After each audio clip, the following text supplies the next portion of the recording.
Hi, how's it going? I'm Marlene. Thanks for wandering by.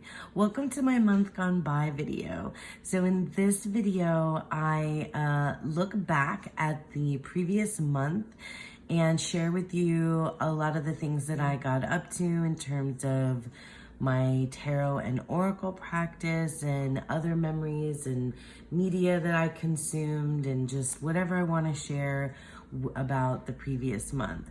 So in this video, we're going to be talking about March 2024. I know I'm late with this and honestly not sure if I'm going to be able to get through this video because I got sick towards the end of the month and I've just been still recovering. I went back to work and I've just been like using all the energy that I have to get through like the things that I absolutely have to do, like work and, you know, mom work and like just, you know, managing the household and everything like that. So it's been difficult for me to find the time and energy to put towards my channel, which is so sad because this is my happy place and it's just a really nourishing space for me. So that's why I'm here, even though I'm still not fully recovered. I'm here because I want to share this with you. And so this may be a quick month gone by, we'll see. But I wanted to be here with you and share with you my month of March. So this is my daily planner. It's a in tempo journal that I got. It's an Italian brand made in Italy. In tempo. I got it at Barnes and Noble. Anyway, this is the month of March 2024. And I'm in this real red phase right now. So all of my pens and reds and purples and pinks, I've been like into that kind of decor. And so I set up the whole month ahead and I like to just put, I've got the Decans in here, of course, even though I completed the Decan walk, which is a big, huge thing that happened in March. I still have all of the Decans throughout the rest of this year in my planner. I think I will come back with more like reflections about the Decans as it comes up for me throughout, I don't know, the rest of my life, because I feel like the Decans are now a part of me. So for those of you who don't know what I'm talking about, I did a practice over the course of the last year where I walked along with many of you, I walked the zodiacal wheel of the year, following the Decans that are a part of each zodiac sign. There's 3 Decans per zodiac sign, and there's a tarot correspondence with them. So I did that entire video project that culminated, the last video went up in March. And then I also put together a Decan spread book, which I just released. That is a companion to that series, or it can stand alone. So it's a tarot spread book. Anyway, I'll leave the link for that in the description box below. But that was one giant thing that happened in March. And it was just like, honestly, I had planned to take a break from the channel, from filming and stuff, because my daughter's birthday is in March, my dad's birthday is in March, and I wanted to, when I finished the Decan walk, to take some time off to like process and and not be creating content. And boy, the universe like smacked me with a break because I got sick, and so I've been sick for like weeks now. Anyway, so the Decan walk ending, the Decan spread book coming out, my daughter's birthday, my dad's birthday, and spring break happened, spring break from school, so it tends to get really busy for me over spring break. My daughter was in a play, and I was sick. I mean, like, it was just like an insane time. And also I got to do some fun things at the beginning of the month. I got to hang out with my friends, I got to hang out with my friends Dawn on Dawn's channel, Dawn Michelle. So Dawn, Lisa, Danny, Andy, and Krista and I played a game that Dawn and Lisa adapted from a game that they play on Critical Role, which is a D&D like live series where they play D&D, and there's a game called What the Fuck Is Up With That? And they adapted it for us and for tarot, and we did it we did a get together where we did that game, and it was super fun. Like, really just had such a good time hanging out with that crew. It was just like so lovely. They're all hilarious and brilliant, and I'm certain you all know of all of their channels and shops and creations, but if not, just in case, I'm gonna put everything in the description box below. Yeah, just like lovely, lovely humans that I am friends with, you know, and grateful for them. So that was super fun. And then what else did we do? Let me look in here. So like, oh, St. Patty's Day. I wasn't sick yet for that. And we celebrate like in a weird, like I guess Americanized version of St. Patrick's Day, because my husband is of Irish descent. So we do the whole thing where we make corned beef and cabbage, and yeah, just have our, like, you know, our boiled dinner stuff going on. So that was another thing. Yeah, so let me just walk through, I guess, my planner. We'll talk about books and TV shows. I think there's maybe only one, because once I got sick, it was just like all bets were off. So this is where I keep a list of the practices that I did throughout the month, and then the decks that I worked with, which I'll be showing you. So I'll just flip through and show you, just like, you know, through my planner here. So I did quite a bit of writing and stuff at the beginning of the month, and then honestly, I think even before like I officially got sick, I started like losing, not having the energy to keep up with things. And then I officially got sick on the beginning of spring. So I was sick for the rest of, oh, that's my baby's birthday. I was officially sick for the rest of the month. So, but I did go back in here and, like, you know, use these cute little highlighters. I checked out a ton of books from the library at the beginning of March, and I didn't obviously read most of them. So I got through a few things in the month of March. So we can talk about that. Let's talk about first what I watched, because it was literally just one thing, pretty much. I mean, I think I watched quite a bit of YouTube, tarot tube content at the beginning of March too. But the main highlight for what I was watching was I binge watched Who's the Boss, which is on Hulu, I think. Is it Hulu or Max?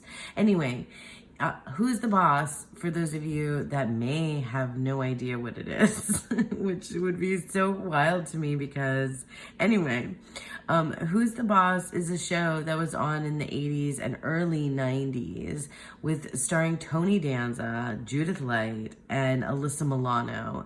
And I loved that show growing up. Like, I wanted to be Samantha Maselli. Like, I remember her clothes, I remember Cavaricci's, I remember just everything about her whole style at that time in the late 80s and early 90s when I was like in middle school.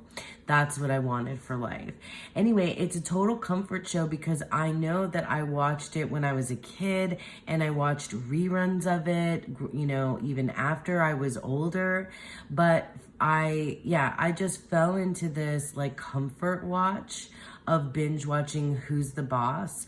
I didn't finish it. did not finish. I have not finished the whole run of the series, but it was just on all the time for me. And like, especially when I got sick and I was in bed and couldn't do anything else, it was literally the only thing that kept me like, I don't know, that comforted me, was watching Who's the Boss. Okay, so books. So I have another like giant stack of books like right there in front of me. And I was very ambitious of what I had wanted to do for March, and then I got sick and I got tired even before I got sick, so it just didn't happen. But I did read 2 books and almost finished a third. So I'll talk about those. This is the Penelopiad. So basically all the books that I've been reading are tied to Greek mythology. And in fact, all of them are tied to Greek mythology, and they're all female driven, female protagonists, and they're all modern writers retelling the classic myths. Some with more of a spin, some stay more true to the classic myth, but for the most part, these are the stories of the women, and mostly the human women who appear in classic Greek mythology. So this is the Penelopiad, which is the myth of Penelope and Odysseus. This is by Margaret Atwood. Margaret Atwood is the author of A Handmaid's Tale, which is, some of you may know, she's amazing. Like, I've known of Margaret Atwood since I was in high school, and I had no idea that she had written, it's a little book, that she had written this, which is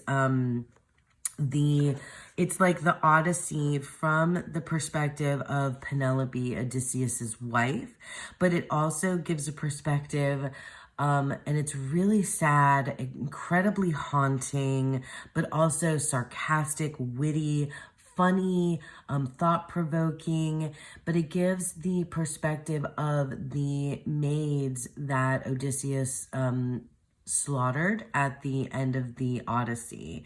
So yeah, so for those of you who may not like be readily remember that Odysseus, when he returned from his long journey back home, the entire time that he was gone, there were these suitors that were attempting to take over the castle, the palace, I don't know what I guess the palace, to take over. And, there were suitors that were trying to, get Penelope to admit that Odysseus was dead and to marry one of them. And so when Odysseus returns after all this like subterfuge and things that happen, he and his son kill all of the suitors, and then he also hangs the maid servants who he considered had betrayed him during that time. So this is from the perspective of Penelope, but you also get these choruses throughout from the the chorus from the perspective of those maids. And there's like, it's like it reads like poetry, and I don't know, it's a really, really interesting read. I read it quickly and I enjoyed it. So I think it's like, for those of you that are interested in Greek mythology and know the Odyssey, I think this is a really cool like other perspective, and it's it's from a feminist lens, from Penelope's angle. And I like what this this says here: half Dorothy Parker, half Desperate Housewives. I kind of think that that's spot on, especially the Dorothy Parker part. Maybe not quite as clever as Dorothy Parker, but it's still really good. It was worth reading, and I'm glad that I read it. So the Penelopiad by Margaret Atwood. This is sort of along the same lines as the Penelopiad, because this is 1,000 Ships by Natalie Haynes. This is a these are vignettes. So they're scenes and stories. Some of them follow the same characters throughout, but it is about the Trojan War. So it's kind of, it's inspired from the classic myths, specifically the Iliad, because the Iliad is where you get the story of the Trojan War. So this follows all of the women, the stories, and there's other books like this which I actually have, but this is the one I read first. It follows the perspective of different women that were connected to the Trojan War. So this has perspectives from goddesses, from human women, and it spans the length of the beginning of what sparked what launched 1,000 ships for the Trojan War. And it's really fascinating. It's really sad. It's very haunting in places as well. And it gives you the perspective from the women of Troy and the Greek women who were on either side of the Trojan War. So if I just go through the list of characters, and you can see, like, it tells you, from the house of Atreus, but there's scenes with Clytemnestra and Iphigenia and Electra, Helen, of course, Hermione is Helen's daughter, and then there's Penelope is in here, and Eurycleia. Let me see, this has more than just Circe, but it goes through from, and Calliope, one of the muses, is telling the story from her perspective, as if she's, Homer's muse, and like how she feels about like what he's asking of her in order to write the Iliad. So like, there's more than just like the big names that you might know if you've read the Iliad, but like, it's all of these books I think are worthwhile to read, even if you aren't familiar with the classic myths. But if you are familiar with the myths, then it's just that much more intriguing, and it's amazing to just read from a different perspective. Now, I don't typically like books like this that are like vignettes, but it's an easy one to like pick up and put down, because you have like different, perspectives. Each chapter moves through a different woman, but it comes back to some particular ones. Anyway, I don't know if I'm explaining it very well, but it was, I enjoyed it. I think I might have liked the Penelopiad better than this, but I think this is a good one too. Okay, and then this is the book I'm still currently reading. I'm like literally almost finished with it, but I started it and read a good chunk of it in March, but then I wasn't able to read for like a little while because I was sick and it was just too hard to read. Anyway, this is Clytemnestra. So you can see the theme. Like, every book that I've been reading recently is tied to Greek myth in some way, and also very much a feminist lens, a feminist retelling. We're looking at the women that are characters from Greek mythology, or I am. It's like, and it's funny too, because March, it was Women's History Month in the United States, so it just so happened to line up that all of the books that I was reading were very much women, written by women, all written by women and about women, retelling from Greek mythology. So this is the story of Clytemnestra. And just real briefly, because I could go on and on and on, Clytemnestra is the wife, I hate to talk about her as if she's only known as the wife of somebody, but that is, how you know her from the myths. She's the wife of Agamemnon, and Agamemnon was the king of the Greeks and the grand general over the Trojan War. And he did horrible, horrible things before and during the Trojan War. And there are different, from different plays of the Greek myths, you can find out there's kind of different stories. So like there's his perspective, Clytemnestra's perspective. There's a couple of different stories, but Agamemnon's entire family before him and after him is a cursed family. So there's a curse on the house of Atreus, and there's like so much more to that, but Agamemnon and Menelaus, who his brother, are part of that. Anyway, Clytemnestra is Agamemnon's wife, but she is also the sister of Helen of Sparta, Helen of Troy, the face that launched 1,000 ships.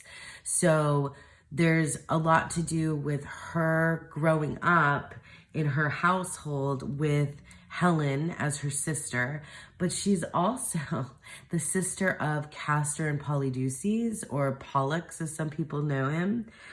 Castor and Polydeuces, the twins that came to be the constellation of Gemini in another myth. But anyway, there's a bunch of other characters involved in her story.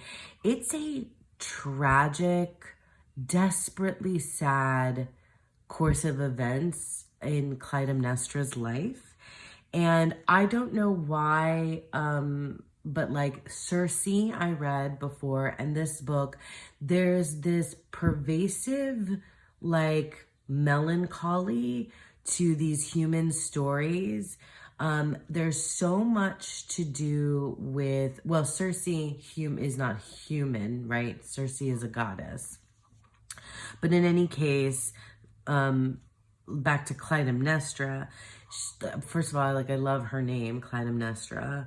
But in any case, there's this like pervasive melancholy and themes of like revenge and avenging, trauma. There's a hell of a lot of trauma. There's betrayal and just horrible, tragic things that happen to her, and that she also does herself. So it's so compelling. This is really well written. And I wanted to share with you too. God, this is not going to be a short video. I don't know what I'm thinking. I don't know what I'm thinking that I can do these things quickly. In any case, I've been doing this thing lately where I've been checking out the physical book like this from the library, but I've also been checking out the audiobook and the ebook version of the same one. So what I'll do is I'll read this book when I can, like I get 20 minutes before I have to wake up my daughter for school in the morning. So I have my cup of coffee and I read a little. But with the audiobook, I have a commute to and from work. So not every single commute, but often I'll also read the book audio in the car. And then I have the ebook on my iPad, because then at work, during my lunch break, or if I have like some time, like I'm waiting for something, because I often have meetings and stuff that I'm waiting for. So when I can't do anything else except wait, I will pop open the ebook and like read a few pages as well. So it's just, so I've been like consuming this book in 3 different ways, which I think is funny. And and it's taking me a long time because this is a big one. But in any case, there are things about it that, I guess I could criticize, but if I didn't enjoy it, I wouldn't have kept reading it. And I'm working through with a lot of my, I think I mentioned this before, but with a lot of what I've been doing with Greek mythology is I'm working through a lot of very human things, very human things, grief, loss, my own traumas, my own triggers, my own stories of, like things to do with my past and childhood and family and friends and just a lot of stuff, that because for me, these myths, they're wild for sure. And, obviously very dramatic and wild and intense. And they tend to, help me work through like my mundane life stuff, or even my more intense, everyday life stuff. And I really I really don't mind that it's like super, super sad. That helps me for some reason. It helps me, not always. Sometimes I need comfort, who's the boss. But yeah, now I'm in a kind of a dark phase, with what I'm consuming.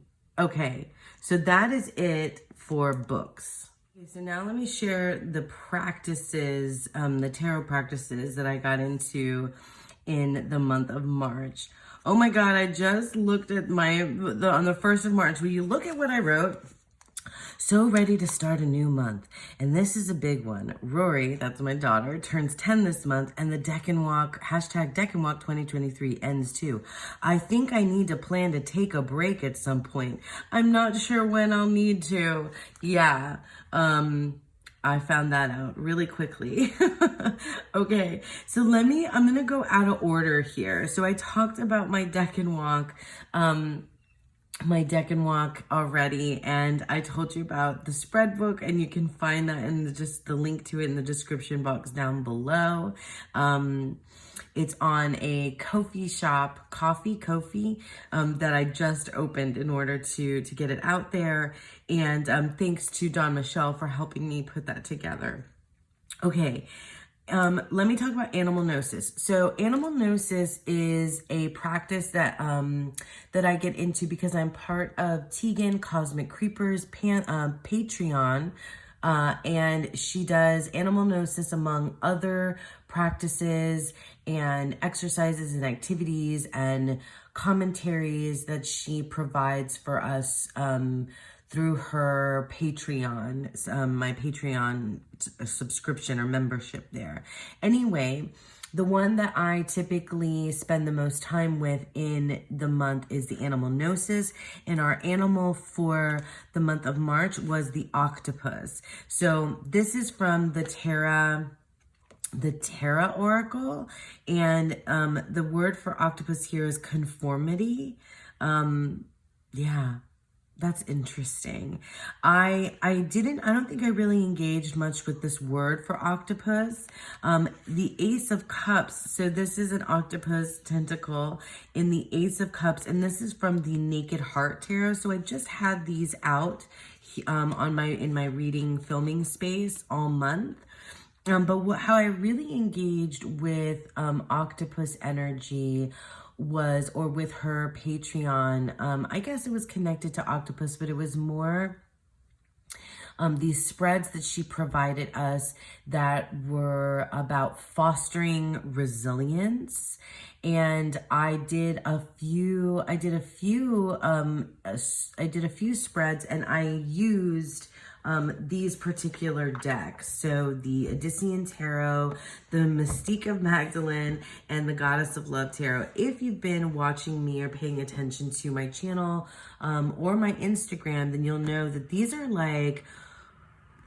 now like some of my favorite decks. They are always with me. I use them for the fostering resilience spreads that I did with Tegan's Patreon, but like I also use these towards the end of the month when I was, I kind of stopped doing everything else, and I actually didn't do a lot of tarot at the end of the month. I still did pull some cards on occasion from these from these decks, and they are so beautiful together. So let me just pull out some of these and then I'll show you what they look like together. The Odyssean Tarot, this is an indie deck. I love it so much. The guidebook is really good. Here are the backs. I'll just flip through a few of them, and then I'll show you everything together.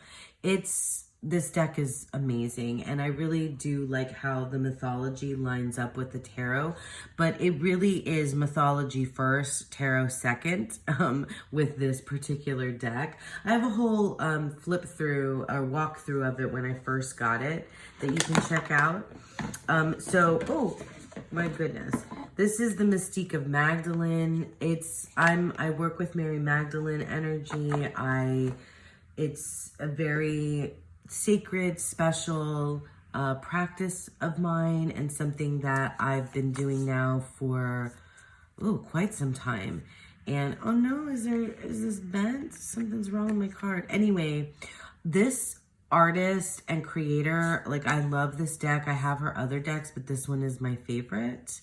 Yeah, I edged mine in this red.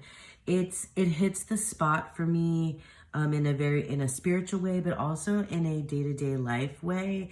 It's just, it knows exactly what's going on with me, and it helps me like make sense of what's going on with me. And these three decks together really do the trick, and make me feel, I don't know, they make me feel stronger. And capable. The Goddess of Love. This deck, the more and more I use it, the more and more I love it.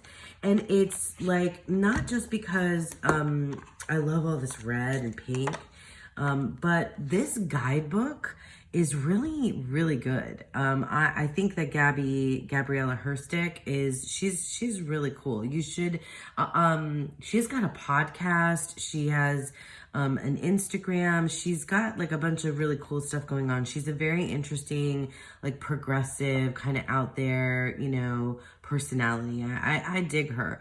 But this guidebook and this deck are geared towards like sexuality, romantic love, but also like like your relationship with the self.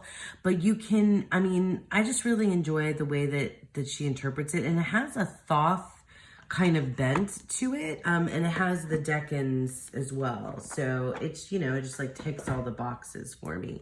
This is just some of the cards. Oh, and of course I'm gonna have stuff like upside down and all over. So yeah, let me show you how I use, these decks. So I will typically pull a card from the Magdalene in the center, and then I will pull two cards from the Goddess of Love Tarot on either side. This is usually what I do. And so this is my central focus, and the tarot cards are there to like expand upon that message, or just move through it a little bit more. And this is like kind of without even sometimes there's like a central question, or I just pull these cards and I allow like it all just to kind of flow and speak to me. I don't know if that makes sense to you guys. And then I'll do, one card from here, from the Odyssean Tarot. Can everybody fit on the screen? So you can see how, how perfect that goes together, like in a visual composition way as well. But for me, the combination of these, it's just really, really interesting, like, and always just like hits the mark with what's going on with me, at the particular time. So I'll show you another, put another on top of here. So like Sarah in the White Spring, fill your sacred chalice. And then I'll put Seven of Swords here. Nine of Cups. Oh, that's really interesting. And then down here, that's Psyche and Eros. No, it's not. I thought it was Psyche and Eros. It's not. This is from Pygmalion. Anyway, yeah, I just, let me just do one more. I don't know if you guys are tired of seeing these decks. Like, I'm not. These are like my favorite decks, maybe of all time. Like, just really, maybe of all time. So, we have, Move On, Salome's Destiny, Move On, the Seven of Pentacles, and look, there's a Saturn in Taurus. Saturn and Taurus, Seven of Pentacles. I love that. The World. And then this is the, oh yes, so this is Athena being born from Zeus's head. Okay, yeah, so these are like absolutely my favorite decks. So they're right every single time for whatever is going on with me, like no matter what, like spiritual, mundane, emotional, stuff with work, stuff with family, stuff with friends, like stuff to do with my own body, with sexuality, with love, with relationships. I mean, like, it's just all in here, and it's so good. I just can't, I can't speak more highly of this like deck combo for myself, because I just like love it. Okay, let me move on. That was the Goddess of Love Tarot, the Mystique of Magdalene Oracle, and the Odyssean Tarot. And now we'll move on. So I'll just give a quick shout out again to Thea at Garden Goddess Tarot. She has a membership that I'm in called, and I'm in the Garden of the Goddess tier. She has a lot of offerings in terms of like, she like extra videos in the member space about her practice and all kinds of other things, but she does a reading for the signs, for the zodiac signs at the beginning of a new zodiac season. So she did a Pisces season reading, and typically what I do is watch her video and take notes on what's, you know, from the things that resonate for me from her reading, and then I usually revisit it like once or twice throughout that season to see how things are playing out for me, and like I pull on particular themes from her reading. So it's always really valuable and worthwhile to me. The other thing that I did and have been doing is a card of the day. And again, my theme has been Greek mythology since the beginning of the year. That hasn't let up. I haven't felt the need or the want or desire to switch, to study, work with anything else right now. I'm wholly, entirely obsessed.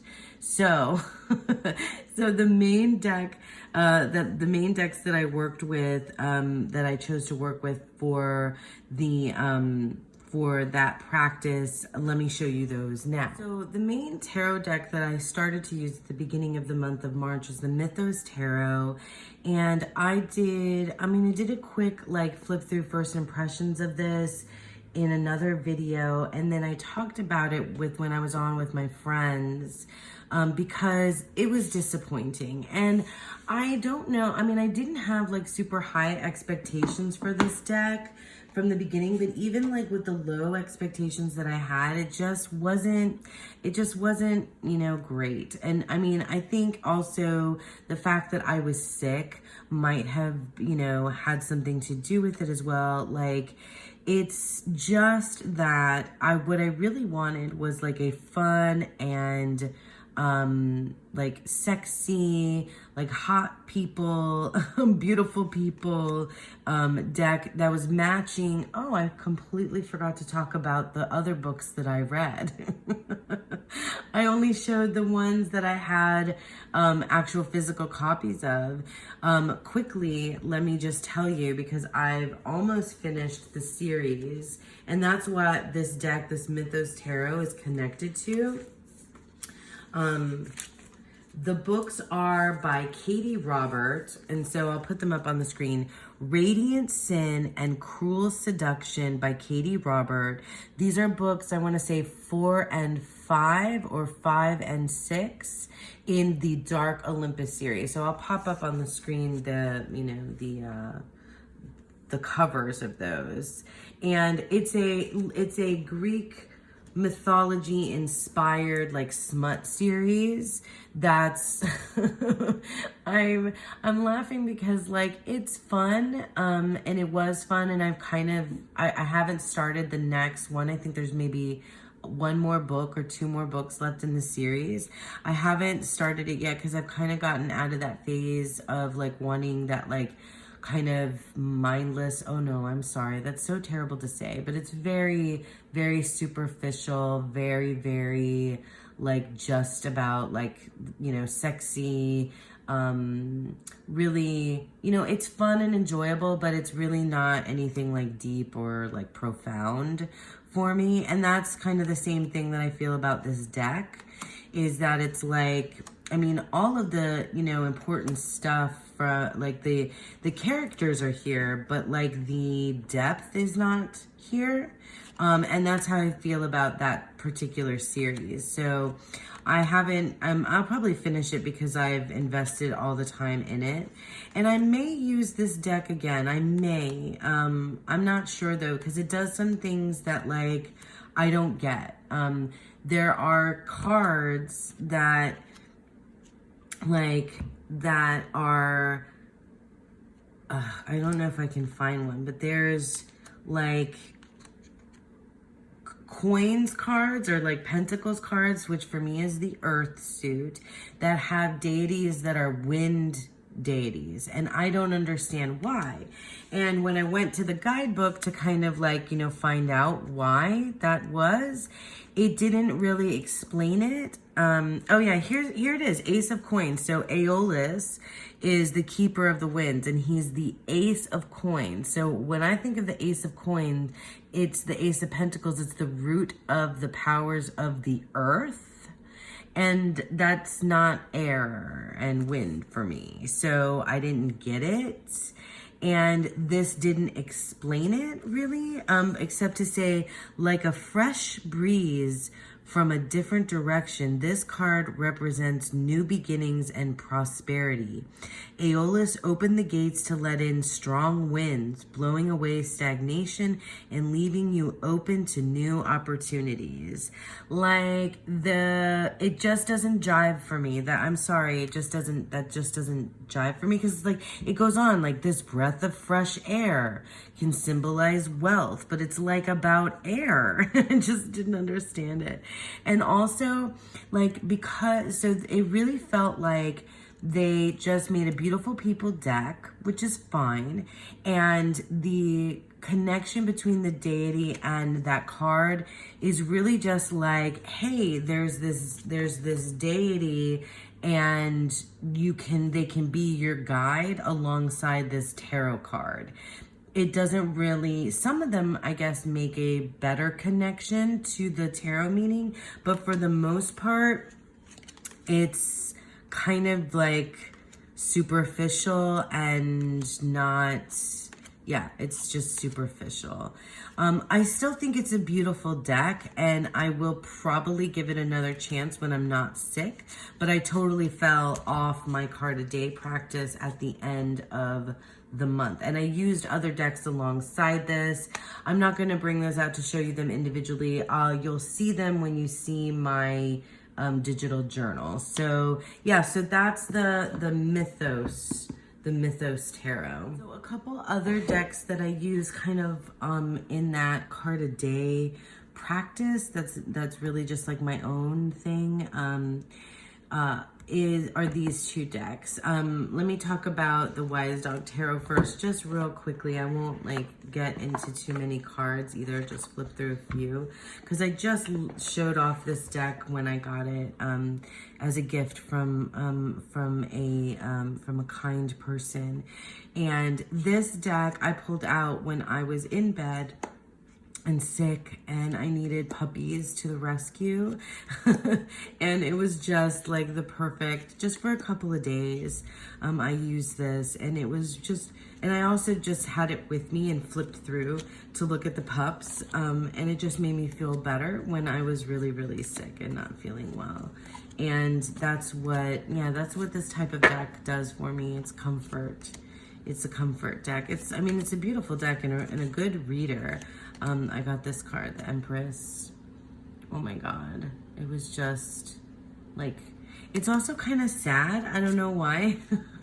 I guess because it makes me think of like the dogs in my life that have passed, and not just my current dog. Not that any of these look like any specific dog, but they're very specific breeds in here. I don't know if any one of them reminds me of my childhood dog either.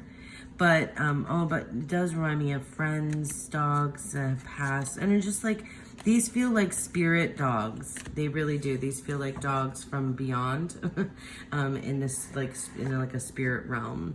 And it's just really like sweet and sad and comforting. So that's the Wise Dog Tarot. I know I talked about this deck too, because this was also gifted to me, and I talked about it at the beginning of the month. And I use this during the What the Fuck Is Up With That game that I played with the girls on Dawn's channel. And this is the tarot at the end of the rainbow.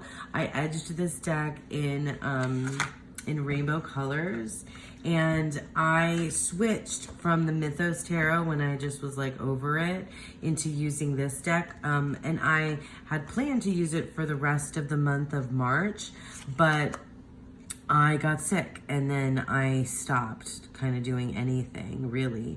So this deck is so cool. I really love the fantasy elements of it. I love looking for the rainbow. I love these creatures and characters. It's, I mean, it's you can read it straight out of the box, Rider-Waite-Smith, but getting into like looking at these characters, and there's some humor here. There's some depth here too. And it's fun. I just really, really, oh my God, I love this Two of Wands. Like love this Two of Wands.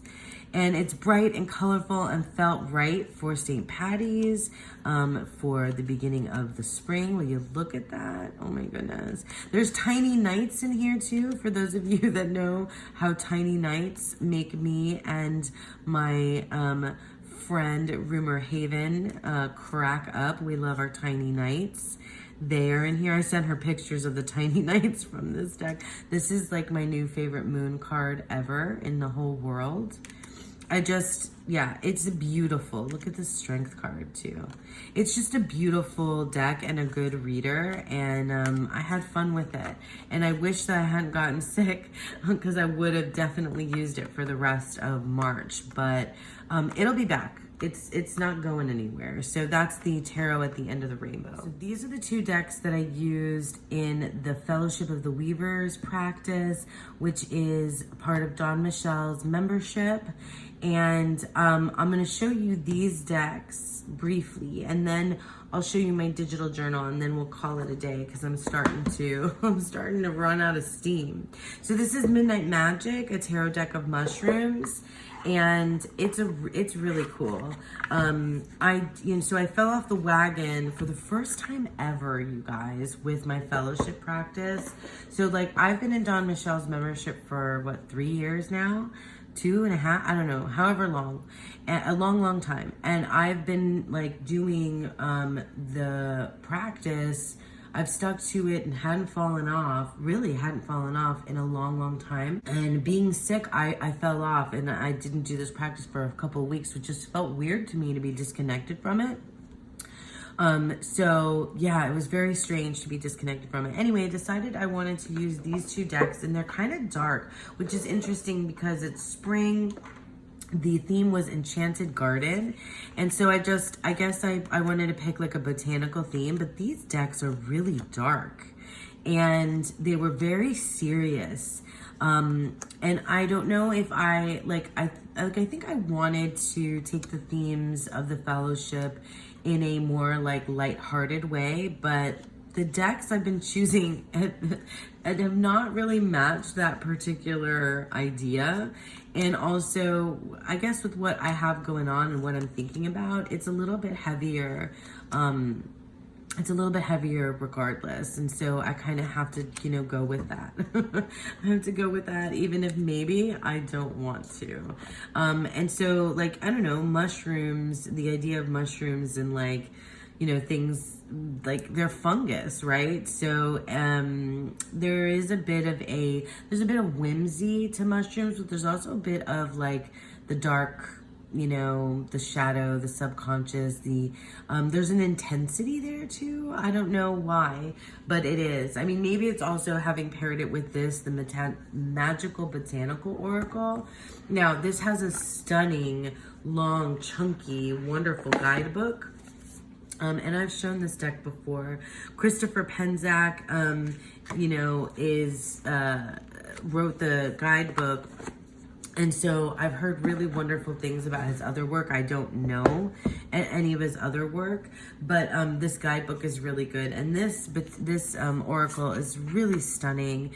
And for me, I mean, somebody who knows like next to nothing about herbs, botanicals, plants, trees, I kind of just, I use the guidebook as a guide. That's what it's there for. I mean, like some things I have like, you know, connections to like rose. And there's some things like within the imagery here, you will be my death. And there's Socrates. This, you know, and this is like a Santa Muerte, it reminds me of. But in any case, this is just a really cool deck. And I used these two together. Oh, I edged mine in a bunch of different colors. So I used these two together, and I did, only for a couple weeks did I stick with the practice. But, you know, you can see that these are like really lovely together. And I'll show you, oh, am I upside down entirely now? And I'll show you my digital journal as well. But it was, I mean, the beginning was really cool because it was about like meeting these particular companions. And mine were dark. My themes were really dark. And I did, there was a Greek mythology kind of bent that went to things because some of these cards, they spoke of Medea. I'll show you. It's in my digital journal. So they spoke of Medea. So there was like a connection, and this is upside down. Anyway, to Greek mythology in this for me as well.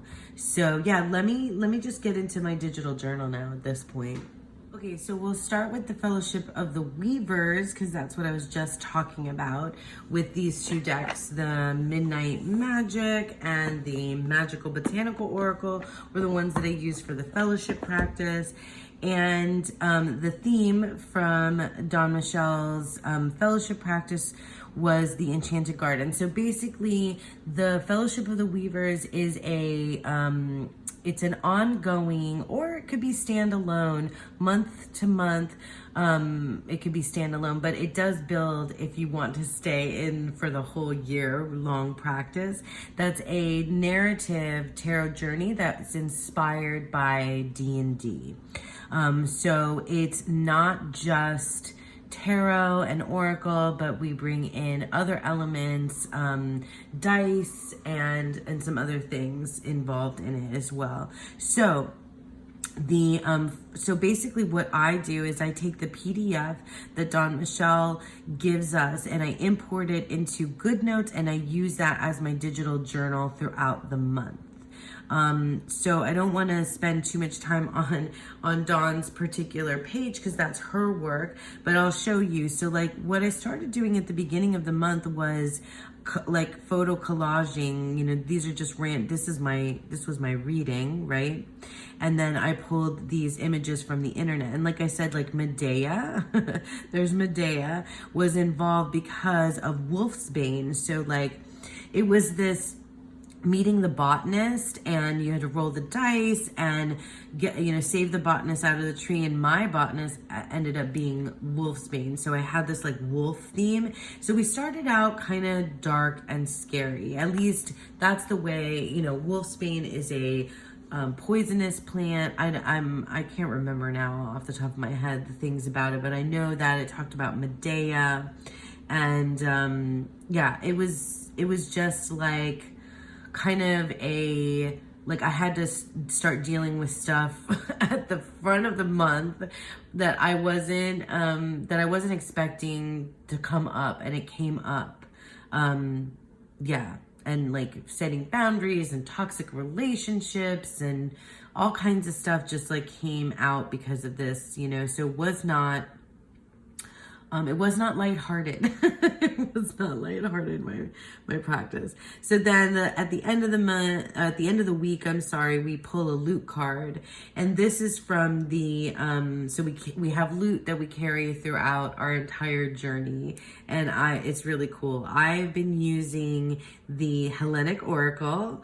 So Themis, yeah, Goddess of Justice, was my card. So then this is my reading, and I used the Midnight Magic Tarot. There are my dice.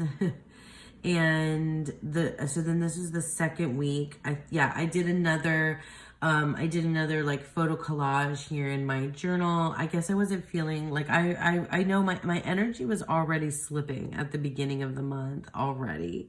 And so we had to pick two keepers that were like standing in our way along our path, and mine were wormwood and thistle. So I looked up some things, and here was wolf's bane, again was my botanist, like represented my botanist, the wolf there.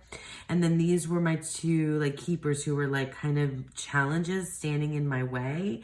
And there was a lot to do here again with like thistle, with boundaries, with wormwood. There's something to do with wormwood and absinthe, or was that the thistle?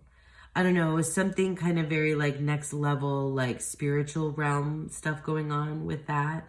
See, like my memory of it is gone now. I'd have to revisit my actual like journal where I write some more things down. I did write a little bit in here. And then, yeah, this is the last, I think this is the last pull that I did. My loot card, I got Zeus.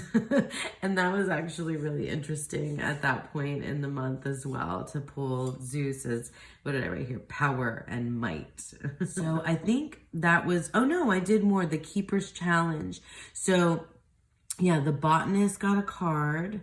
And then these are quotes from the guidebook. The guidebook is so good because it has these like affirmations. Oh yeah, I purify myself from all toxic influences. That was the wormwood. And then for the thistle, I stand nobly in my own power.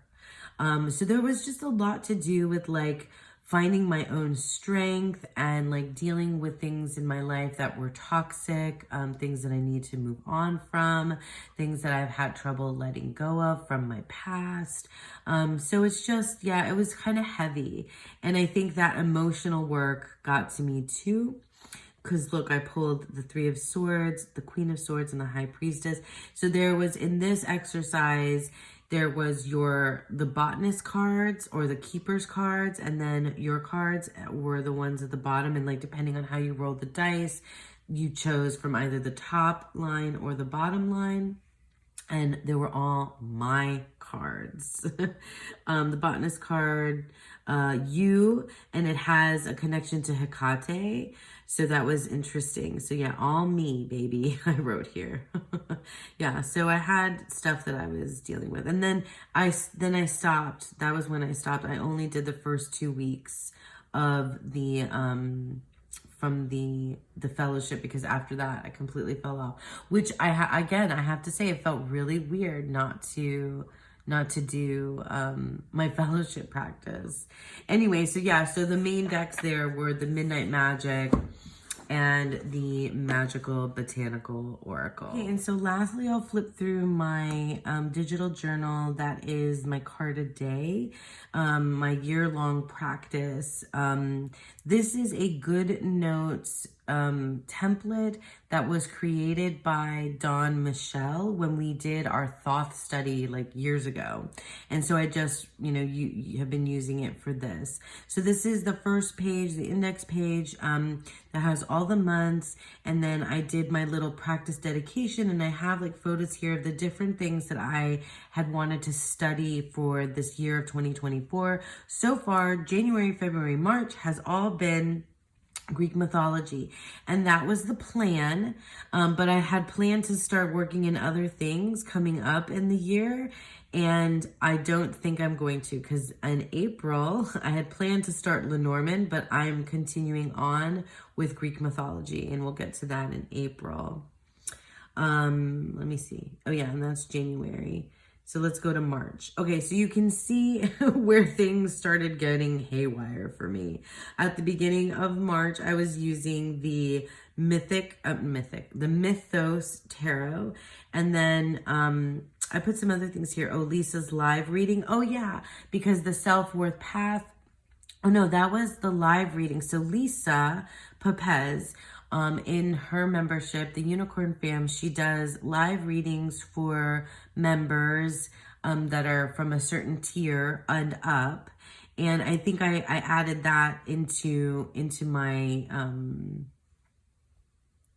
my journal. And then I also have the Tegan's Fostering Resilience spreads that I did in here. And did I write down the self-worth path? Because I know Lisa also does a live stream where we are working with her book, The Self-Worth Path, and we do our own reading, but we can share it with one another if we want to. Anyway, so you can see where things went off the rails for me. Like I really started slowing down mid-month, and then I was not feeling the Mythos Tarot anymore. And then I got sick, and then everything just kind of fell to crap. So let me just flip through. I like to do an interview spread with the decks that I work with. This is the Mythos Tarot. This is the Tarot Astrologique.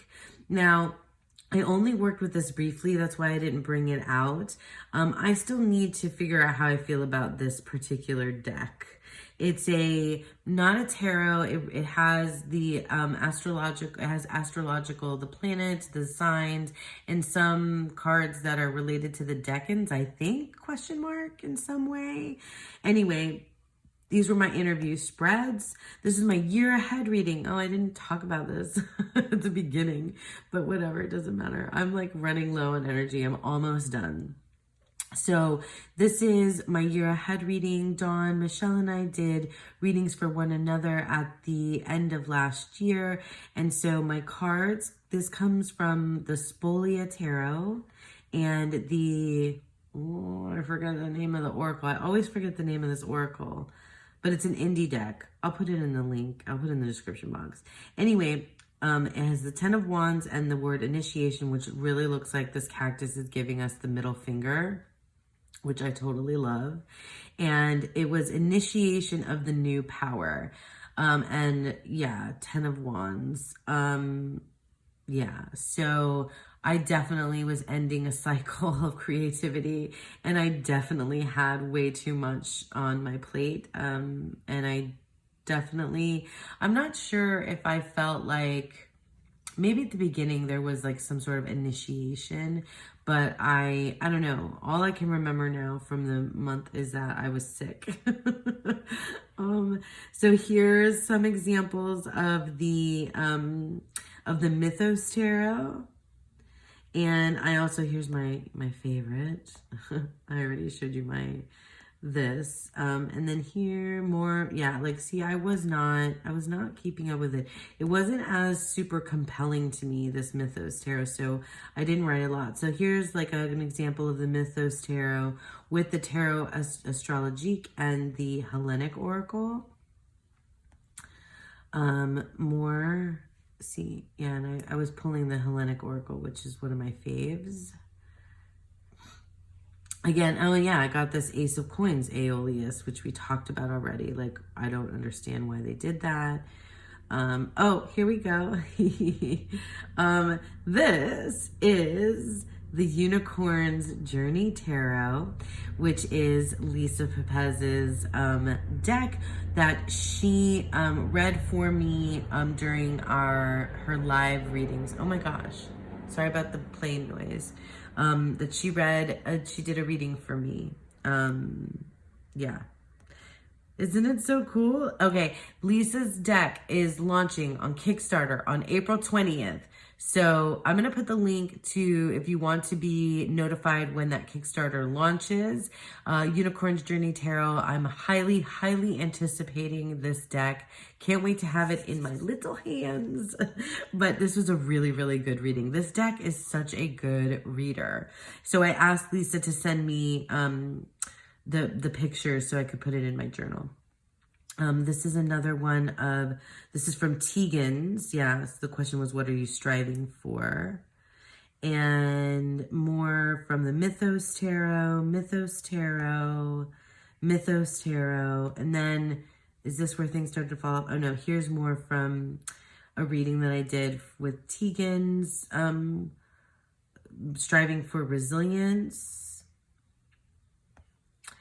Didn't do it. Oh, St. Patrick's Day. Yay. This was when I got together with the girls. It was on St. Patrick's Day, but it aired later than that. So we filmed, and this was the card that I pulled for us from the Tarot at the End of the Rainbow.